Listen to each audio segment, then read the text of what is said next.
Hey guys, how's it going? Kripparrian here. Today I want to give you guys a video where I talk about Diablo 4 and the upcoming season with the Witchcraft and all the stuff that's coming. Now, most likely you don't know anything about this because I was actually watching their final live stream on the new season, and there was like 4,000 people watching on Twitch. It was what I thought a really low number, and it was honestly a pretty weak live stream. It did not include Adam, and Adam really has been carrying the flow, the energy, and the overall live streams for the Diablo team, in my opinion. So, Adam Fletcher, I did miss you on this one. I think you would have helped a lot. But it's kind of a pity because the actual content for the upcoming Diablo 4 season is, I think, without question, the best yet. Now, let's talk about the elephant in the room. Path of Exile 2 exists now. And I'm sure a lot of people look at the situation and it's like, well, Path of Exile is just better. Path of Exile is better. So you just play Path of Exile. Why would you play Diablo when you can play Path of Exile? Yes, yes, you can do that. The way that I play these games is seasonally. When Path of Exile has new content, I play that one. And then when Diablo 4 has new content, well, I play that one. And I feel like I have a pretty impartial opinion here because I just play all these games. The truth is that neither of those games are what I consider my main game. I think my main game right now is actually the Bazaar. So if Bazaar has a new update, that's the one that I'm going to play, actually. So it is a pretty interesting case because I've actually, I do subscribe to a lot of content creators who primarily do Path of Exile, and a lot of content creators who primarily do Diablo. And now the Diablo guys have heavily invested themselves and their audience in Path of Exile. But, as a content creator, for the most part, it pays to stick to one thing. You do see more success doing that, at least for the non-enormous content creators with like huge followings and stuff like that, that basically are into the variety sector at least. So a lot of content creators kind of find themselves in an awkward position where they may have otherwise played the new Diablo season, but maybe they don't because it's not so much that they don't want to, but they know that it'll hurt their audience. Maybe they won't have lower viewership with Diablo, but with Path of Exile being so competitive because so many people are absolute fiends for Path of Exile, they figure that if they stop streaming Path of Exile for like a few weeks, that they'll come back and their viewership will probably be really bad. And, all these are pretty understandable, but honestly, from a lot of the content creators that I have seen, with as much as they loved Diablo on the bad times, there's some really, really crappy patches and seasons in Diablo 4. I'm not that's just how I see it anyway. They loved playing Diablo then, but you know what? Path of Exile 1 existed back then. Path of Exile 1, in my opinion, was a more complete, more compelling, a game that even though I played both of, it actually took my attention for longer than a new Diablo 4 season would. Thankfully, they didn't release at the same time.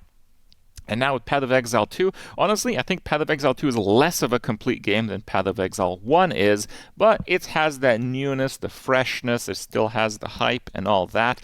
A lot of people are really interested because they didn't play Path of Exile 1, so it's taking them longer to kind of understand how this game works. But actually, Path of Exile 2 takes a lot of things from Path of Exile 1 and is actually a pretty quick game for me to digest, to understand, and to figure out.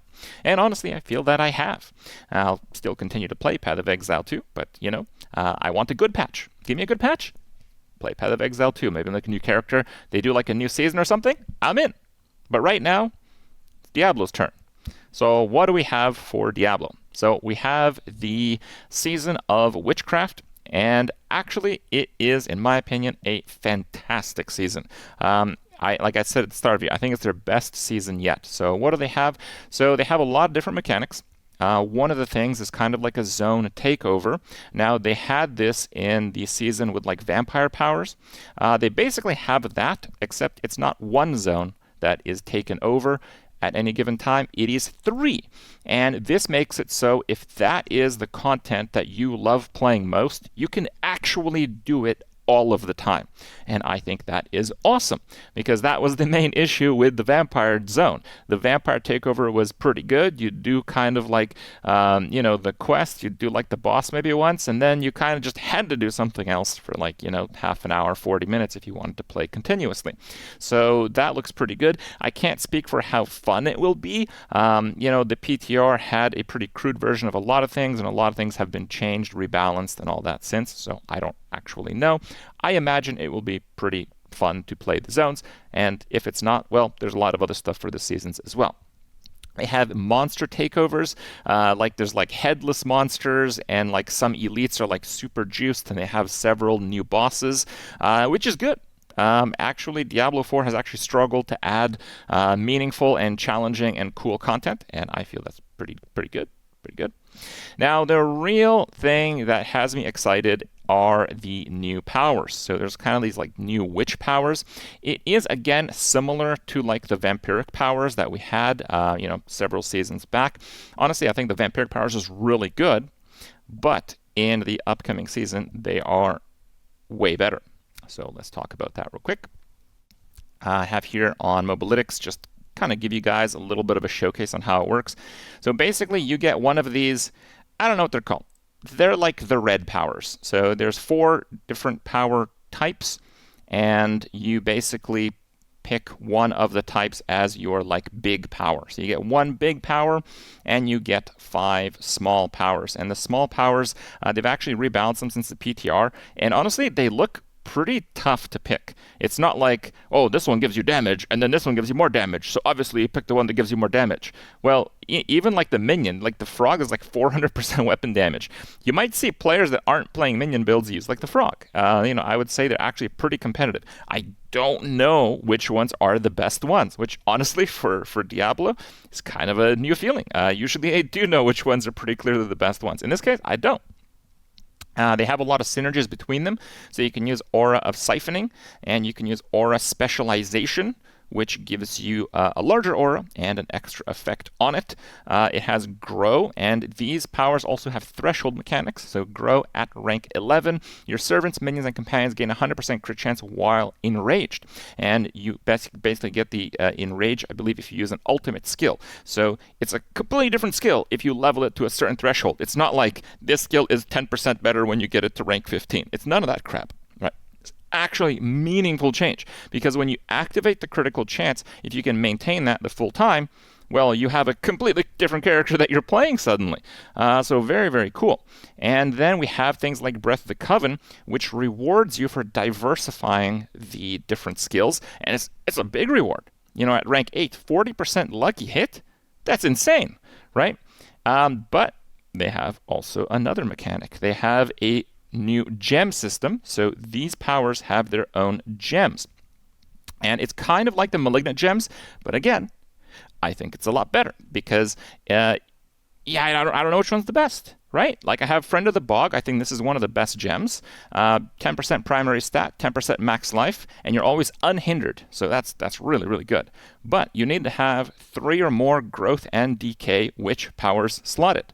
The thing is, while this build has 3 witch powers slotted, I can't meet the requirement for Breath of the Coven if I have these 3. So I basically have to kind of like drop the frog in order to activate the bonus on this one, but if I do that, I have to not use Friend of the Bog, which in my opinion is one of the best socketables.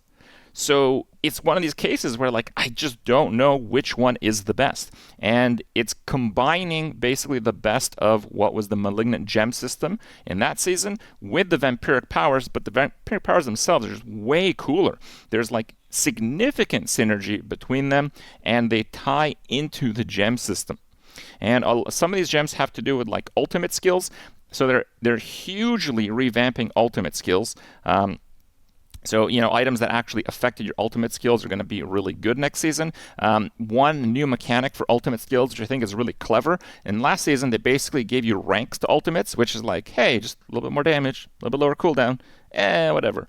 But now, if you get an ultimate to level 5, you get an extra ability on each one. So it's kind of like, because you can only have one ultimate on any given character, your character like much more plays into the ultimate, because each one just does more now. So I think that is super cool, and you have to kind of find a way to actually be able to use your ultimate and to actually benefit off using your ultimate. So it's like a completely different dynamic for build crafting. We'll still have some builds that are going to be pretty similar to the ones that we had in the previous season, but I think we're going to have a lot of, maybe not necessarily like new builds, but a lot of variations on a lot of the existing builds coming up. So it'll, again, be like not cut and dry what the best type of thing is. I think there's going to be a lot of that. We also have personally, this is a big one for me, a whole new system for summoning. One of the biggest issues for summoning skills in Diablo 4 was that there was massive inconsistency. At the start, like nothing worked, and then like a couple things worked, and then some more things worked, and then like, hey, we fixed it. No, actually, they didn't fix it. So like for Druid, you could make the wolves a storm skill with the storm legendary pants, whatever the unique pants, whatever they are, and you could make them a werewolf skill with the alpha aspect. So you would figure, well, you get werewolf damage, right? Nope, didn't work. But you can get like storm skill damage because it says it's a storm skill. It literally has the tag, right? No, that also didn't work.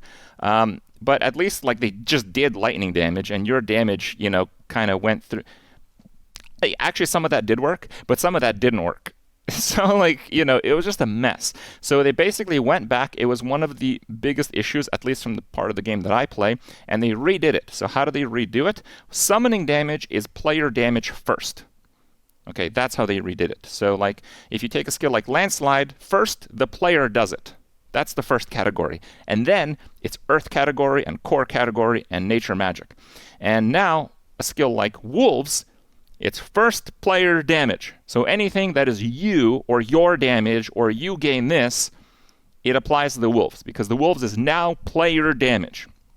And then it's in the companion tag, so you can scale it with companion damage. And then it's in the summoning tag, so you can scale it with summoning. And this might seem like, whatever. You know what? I wish Path of Exile had a system like this. Like there's a lot of things that I like absolute closed black box in Path of Exile for minions, and I've been playing minions in Path of Exile for 10 years. Okay? So I think it is a really solid change. I think we're going to have a very different look on Companion Druid. I'm actually planning on playing Companion Druid in the upcoming Diablo 4 season. I don't know how good it's going to be. I probably will do like a couple guides, so watch out for those tomorrow. We're going to do a guide on the updated Summoning Necro build, which is kind of going to be like a safe pick. It's, of course, going to be stronger than the previous season. And then we're going to have kind of the risky pick, but I'm going to go with the risky pick because I love new stuff. I love figuring out something when it's reworked from the ground up. From where I'm standing, the way that I see it is they basically came up with a new class, and that class is Companion Druid for next season. So honestly, I couldn't be happier on that end because build crafting is my favorite part about any of these ARPGs. And with that in mind, they did quite a lot of rebalance. I have gone through the patch notes. They did like kind of like a post-PTR patch notes.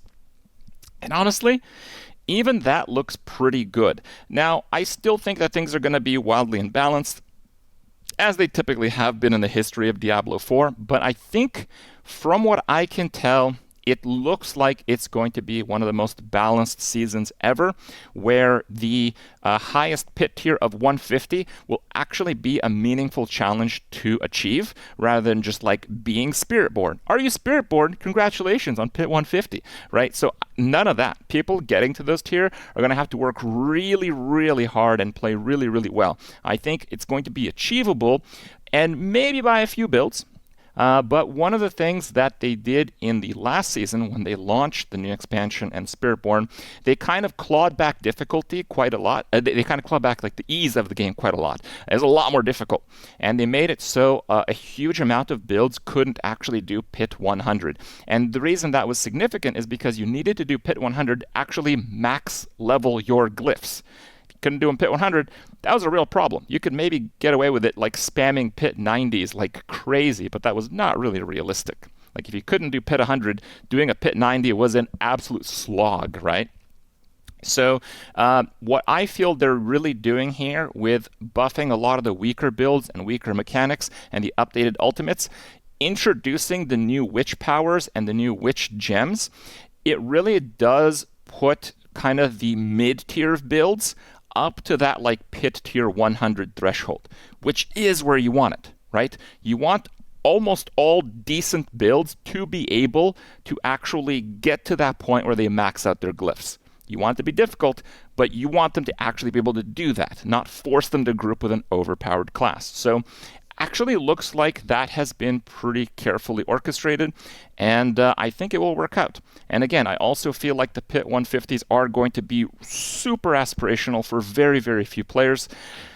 The downside of Diablo 4 is if you play for like, a week or two, there's not really much to do other than pushing pit tiers, and a lot of people don't find that fun. But at least this time, they're kind of making pit tiers somewhat meaningful. So honestly, I think that's pretty good also. Again, I don't want to kind of make a war between Path of Exile bros and Diablo bros, but I do feel like Diablo 4 this season has come a long way from the previous season, and last season came a long way from the season before that. So I think it's a really good direction, and I do think that people who enjoy ARPGs, guys, it's not a crime to play both of these games when they have new content, right? You're allowed to do that. So that's what I'm going to do. Thank you for watching, and I'll see you next time.